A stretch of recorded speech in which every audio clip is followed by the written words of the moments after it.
Can ejaculating every day bring benefits to your sexual health? Or could stopping ejaculating or reducing the frequency of ejaculations be harmful to your health? Follow along with me in this video until the end, and I'll explain the myths and truths about this topic.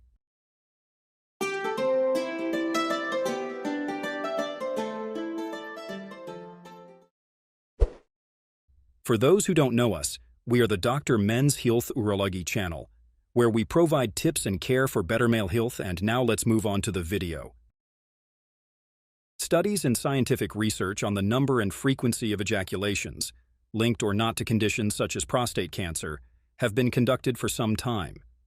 For instance, a study conducted in 2016 evaluated men who ejaculated 21 times per month compared to those who ejaculated 7 times per month. They found that the group with higher frequency, more ejaculations, had reduced risk factors for the onset of prostate cancer. Another study published along the same lines in 2017 evaluated a larger number of men, approximately 31,000 patients retrospectively over a period of several years, comparing those who ejaculated more than 21 times per month. It was also observed that these patients had a lower incidence of prostate cancer. But what is the true explanation? Can this be considered a strong medical recommendation? We know that prostate cancer is the most common tumor among the male population. It is the second leading cause of cancer death in men. It is believed that 1 in 9 men will be diagnosed with this tumor during their lifetime. A likely explanation related to this fact is that when eliminating semen, men also release some toxins and free radicals concentrated in their semen. Furthermore, it stimulates better cell renewal and hormonal renewal. However, this cannot be considered a specific causality factor, because all studies, including the 2 I mentioned here, had a retrospective analysis. The population was not followed from one moment forward and was not specifically evaluated for that type of study. In other words, a database based on the past of those patients was evaluated, so some biases such as memory bias and selection bias may compromise the result of this type of study. Therefore, there is not a very strong recommendation, especially numerically speaking, regarding the exact number of ejaculations that may function as a protective risk factor for prostate cancer. However, this type of information can guide doctors and also patients with the guidance that a healthy, regular, and frequent sex life can indeed improve risk factors and serve as a certain protection against the onset of cancer, such as prostate cancer. But what about the opposite?